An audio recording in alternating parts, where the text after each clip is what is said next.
بسم اللہ الرحمن الرحیم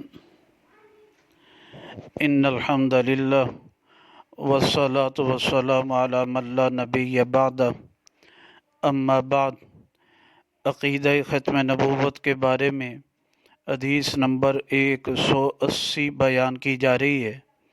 یہ حدیث مبارکہ کنز العمال فی سنن الاقوال والافعال میں موجود ہے، جلد نمبر 1 صفحہ نمبر 100، اور راوی حضرت زید بن ارقم رضی اللہ تعالیٰ عنہ ہیں۔ آپ علیہ الصلوۃ والسلام نے فرمایا انی تارکم فیکم ما ان تمسکتم بہ لن تضلوا بعدی۔ میں تم میں دو چیزیں چھوڑے جا رہا ہوں کہ اگر تم اس کے تھامے رکھو گے ہرگز میرے بعد تم گمراہ نہ ہوگے۔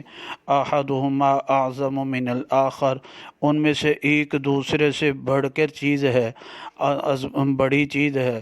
کتاب اللہ حبل ممدود من السماء الی الارض، اللہ کی کتاب جو آسمان سے زمین کی طرف رسی کی مانند لٹکائی ہوئی ہے۔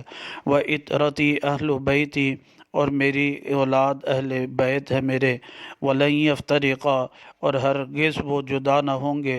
حَتَّى يَرِدَ عَلَيَّ الْحَوْض، یہاں تک کہ وہ دونوں مجھ پر حوض کوثر پر حاضر ہوں گے۔ فَانظُرُوا، پس تم دیکھو، کیف تخلفونی فیہما، کیسے تم نے بنانا ہے مجھ کو ان دونوں کے بارے میں نائب جو ہے۔ اس حدیث مبارکہ سے معلوم ہوا کہ آپ علیہ الصلوۃ والسلام نے فرمایا میرا نائب، میرا خلیفہ کتاب اللہ ہے اور اہل بیت ہیں، اور آپ کے بعد خلیفہ اور نائب ان دو چیزوں کے علاوہ یعنی کسی پیغمبر نے نہیں آنا۔ بس ان دونوں خلیفوں کی اتباع کرنی ضروری ہے، یہی ہمیں جنت میں حوض کوثر میں لے جائیں گے۔ کسی نئے پیغمبر کے آنے کی کوئی